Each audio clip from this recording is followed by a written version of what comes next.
Hello বন্ধুরা, আকাশ piracy YouTube চ্যানেলের পক্ষ থেকে আরও একটি নতুন ভিডিও নিয়ে হাজির হলাম। আজকে আপনাদের নিয়ে যাব পাইরাসি দাসপুর পশ্চিম মেদিনীপুর একটি অষ্টমপর বাড়ি। সেখানে মিলন মণ্ডলের বাড়িতে অষ্টমপর হয়েছিল, তারই কিছু দৃশ্য আপনাদের কাছে তুলে ধরব। সেখানে কীর্তন হয়েছিল, খাওয়া দাওয়া হয়েছিল, গান হয়েছিল, অনেক কিছু, তারই কিছু দৃশ্য আপনাদের কাছে তুলে ধরছি। আপনারা দেখতে থাকুন। ভালো লাগলে লাইক, শেয়ার, কমেন্ট করবেন। যাওয়ার পথে সাবস্ক্রাইব করতে ভুল করবেন না। দেখতে থাকুন অষ্টমপর বাড়ি, মিলন মণ্ডলের ছেলে রঞ্জন মণ্ডলের বাড়িতে অষ্টমপর বাড়ি।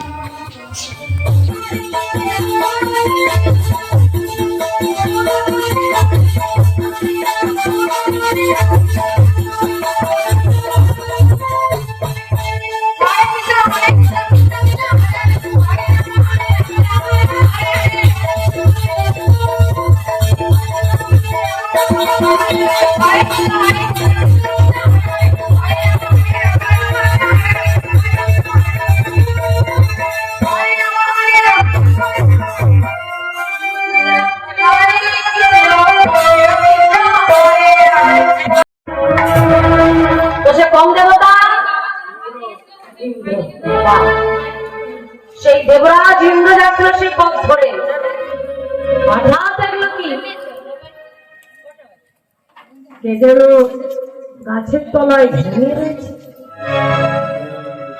ওই মেয়েটাকে দেখতে হবে। ওমা কিছুটা কাছে গিয়ে দেখলো কি, ও বাবা, আরে এই যে ত্রিপুরাসুরের স্ত্রী প্রভাবতী, ওর গর্ভে রয়েছে সন্তান দেখে মনে হচ্ছে। যাই হোক, মেয়েটি দেখতে বড় সুন্দরী, ওকে প্রাণে আমি মারব না, ওকে আমি আমার পাশে রেখে দেবো, ওকে নর্তকীতে প্রমাণ করবো। আর ওর গর্ভে যে রয়েছে তার যখন জন্ম হয়ে যাবে একেবারে গলা টিপে মেরে শেষ করে ঘমন্ত প্রভাবতী ওই ইন্দ্র যেই না মাথার চুলগুলোকে ধরে টান, চলো চলো আমার সঙ্গে চলো। প্রভাবতী ঘুমটা রেখে গেল, চলতে তুমি কে তুমি আমায় এভাবে মারছো কেন? আমার জানতে জানতে নিয়ে যাচ্ছ কেন? ছেড়ে দাও, আমাকে আমাকে মেরো না, ছেড়ে দাও, ছেড়ে দাও, তুমি আমাকে মেরো না, চলো। প্রভাবতীকে জানতে জানতে আমি ছাড় পারছি না। যতক্ষণ না প্রভাবতী নিজের গর্ভ আঁকড়ে রেখে আর একটি হাতে বাড়ি ভগবানকে রাখছে, তার যাতে ভগবানের পর হয়ে যাচ্ছে না। কেন কেন যখন দ্রৌপদী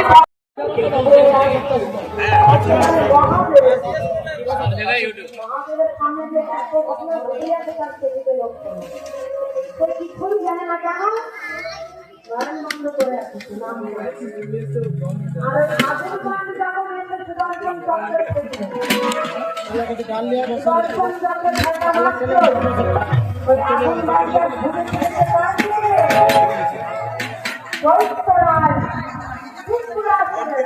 আকাশ পাইরাসি ইউটিউব চ্যানেল।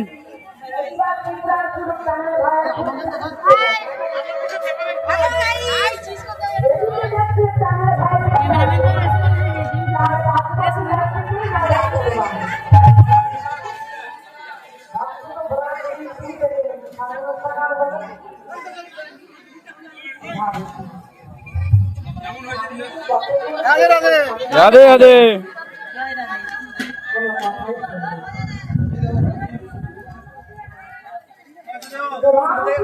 কেমন লাগছে তোমার?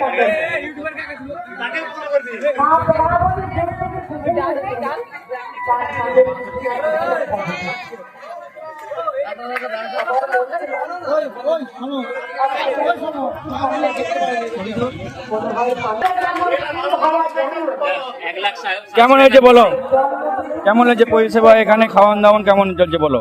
এখন আমরা এসেছি রঞ্জন মন্ডলা বাড়িতে ঠাকুর এসেছিল অষ্টম প্রহর বাড়িতে ইতিমধ্যে আয়োজন করা ছিল, খুব সুন্দর পোশাক হয়েছে। ঠিক আছে, একটু ভুল বলেছে, এটা প্রীতিভোজ নয়, হরিভোগ। আমরা প্রসাদ পেতে এসেছি। রঞ্জন মন্ডলকে ধন্যবাদ, তার গৃহকর্তাকে ধন্যবাদ। আশা করবো আগামী বছরও উনি করবেন, আমরা আবার প্রসাদ পেতে হবে। অবশ্যই অবশ্যই। চরণে দেবার জন্য অদিতি, তুমি যেমন কৃষ্ণ ভক্ত নারী, তোমার গর্ভে যারা আসবে তারাও হবে কৃষ্ণ ভক্ত।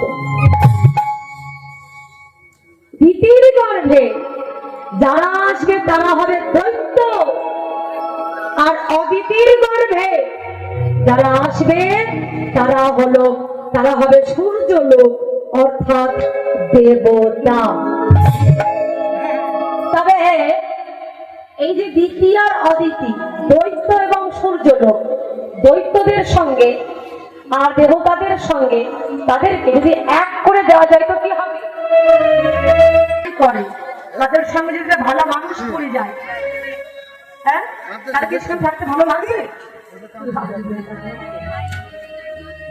তো মহামুনি কষ্ট বলছেন এই অসুর আর দেবতা, এদের দুটি জায়গা আলাদা হবে, এরা আলাদা আলাদা জায়গায় থাকবে।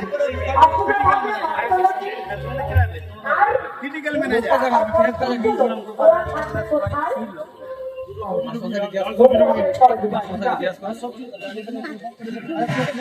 তারা ভালো করে বুঝতে পারলাম। আমরা একটি বাবার দুই সন্তান, মহামুনি কষ্ট। মহামুনি কষ্টের কি হবে? বিদ্যার অদিতি। আমরা একটি বাবার দুই সন্তান, ওরা ভালো জায়গায় থাকবে, আর আমরা ভক্তের বাবার অংশ সবার অধিকার সবার,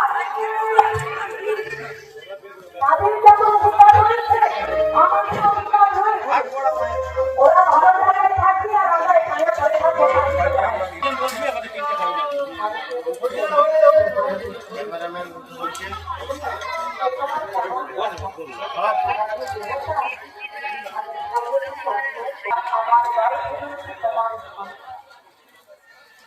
তুমি আমার হাতের দিকে একবার তাকিয়ে দেখো।